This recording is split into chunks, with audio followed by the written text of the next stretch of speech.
Entrepreneurship is all about an idea that creates differentiated business value to one's customers. You must be able to convince your customers about the benefits that association with you or your products will give them. People are ready to pay if they are convinced about your services or products. We need to realize that entrepreneurship is not necessarily increasing employment. I think entrepreneurship is combining a passion with the tenacity to problem solve and the fearlessness to fail.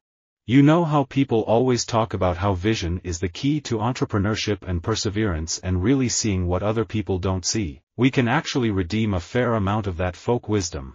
I don't know if there's a genetic marker for entrepreneurship, but if there is, it's most likely not a genius for planning. It's a propensity for action, and the ability to put failure behind you quickly, to stop being precious about your ideas.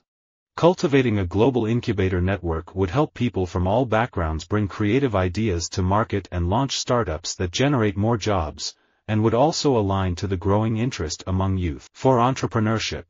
So many technologies start out with a burst of idealism, democratization, and opportunity, and over time, they close down and become less friendly to entrepreneurship, to innovation, to new ideas. Over time, the companies that become dominant take more out of the ecosystem than they put back in. President Obama's view of a free economy is to send your money to his friends. My vision for a free enterprise economy is to return entrepreneurship and genius and creativity to the American people. Startup India is welcome for the economy, but it cannot be accompanied by "Shut up India" in society. What gives Startup India its strength is freedom of expression, thought, and dissent. You choke this, and you choke entrepreneurship. When you talk about black entrepreneurship, you're talking about addressing the foundation of what's going on with our people when we don't have any financial power. Our basic needs aren't being met in a lot of cases, so there's no way we're going to be able to tap into our potential until we address those bottom-level base needs.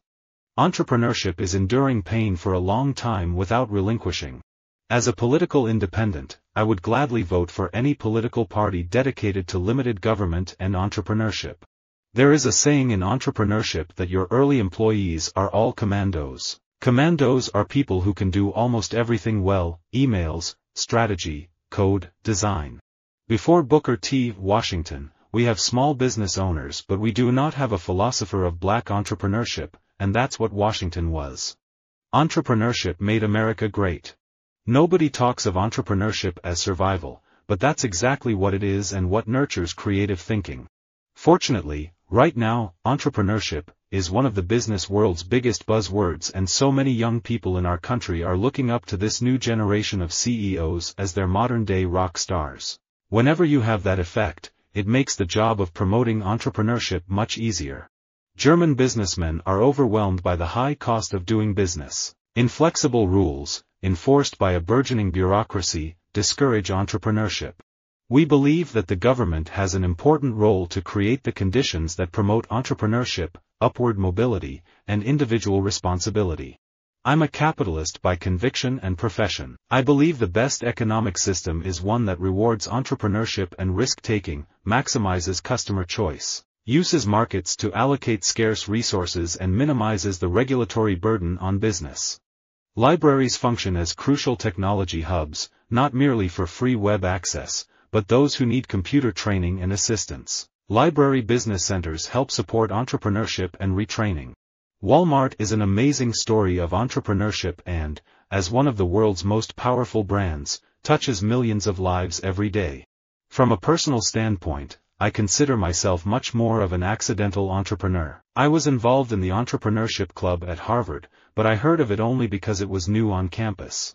To have a stable economy, to have a stable democracy, and to have a modern government is not enough. We have to build new pillars of development: education, science and technology, innovation and entrepreneurship, and more equality. I'm glad I didn't know how much patience entrepreneurship required. It took some time to turn that into a strength of mine, so that would have presented an obstacle when I was younger. Entrepreneurship requires an unvanquished spirit of curiosity, an openness to learning, a letting go of old co so you're free to create new co. I've had many failures in terms of technological, business, and even research failures. I really believe that entrepreneurship is about being able to face failure, manage failure and succeed after failing. Policies to strengthen education and training, to encourage entrepreneurship and innovation, and to promote capital investment, both public and private, could all potentially be of great benefit in improving future living standards in our nation. Supporting the people in our businesses is what we need to be thinking about. It's a no-brainer. It improves leadership. It improves productivity. It cultivates this entrepreneurship concept and improves retention. This may sound trite, but I believe it to be true. Entrepreneurship is the fabric of what America is all about. What is great about entrepreneurship is that entrepreneurs create the tangible from the intangible. Science and vision are not opposites or even at odds. They need each other. I sometimes hear other startup folks say something along the lines of, if entrepreneurship was a science, then anyone could do it. I'd like to point out that even science is a science, and still very few people can do it, let alone do it well. In 1998 I invested in the Hunter Center for Entrepreneurship at Strathclyde Uni and subsequently put more capital into enterprise education to try and help change the culture. The key is to somehow find a way of tackling rent-seeking, crony capitalism, and corruption, legal and illegal, and build fairer, more equal society without compromising innovation or entrepreneurship. The image of entrepreneurship as the province of the unprivileged and unentitled, the Horatio Alger, rags to riches myth, flies in the face of reality. Legal immigrants have been an engine of economic growth, innovation, and entrepreneurship on this continent for longer than we have been a nation. We need to intentionally invest in health, in home ownership, in entrepreneurship, in access to democracy, in economic empowerment. If we don't do these things, we shouldn't be surprised that racial inequality persists because inequalities compound. Entrepreneurship is the last refuge of the trouble-making individual. For America's economic future to remain prosperous, we must encourage pro-growth policies so that we continue to be the leader in innovation and entrepreneurship. Entrepreneurship, entrepreneurship, entrepreneurship. It drives everything: job creation, poverty alleviation, innovation. I love entrepreneurship because that's what makes this country grow, and if I can help companies grow, I am creating jobs, I am setting foundations for future generations. It sends the message that the American dream is alive and well. Entrepreneurship is really hard and painful. I'm not sure I'd recommend it for anyone who can't handle the extreme stress. COVE is essentially a collaboration, coordination and communication tool for the administration of organizations and communities, from the Stanford Graduate School of Business Entrepreneurship Club to church groups and schools. No community values entrepreneurship and small business more than the Hispanic community. Entrepreneurship transparency, I think, is important because there are so many problems that you just have to be real about them. There are so many ways for a startup to die, so the transparency attitude is key. I can see a day soon where you'll create your own college degree by taking the best online courses from the best professors from around the world, some computing from Stanford, some entrepreneurship from Wharton, some ethics from Brandeis, some literature from Edinburgh, paying only the nominal fee for the certificates of completion. America's experience, like many others, teaches us that fostering entrepreneurship is not just about crafting the right economic policy or developing the best educated curricula.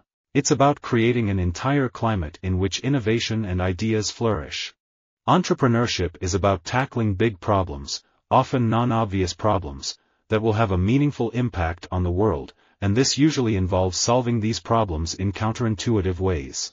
In America, the problems of poverty and low income, particularly for minorities, are disproportionately focused in the inner cities. Shining a spotlight on the businesses growing in these communities is proof that any community has the potential for entrepreneurship. Immigration is the ultimate entrepreneurship. Visit our website for more quotes, quoting.com.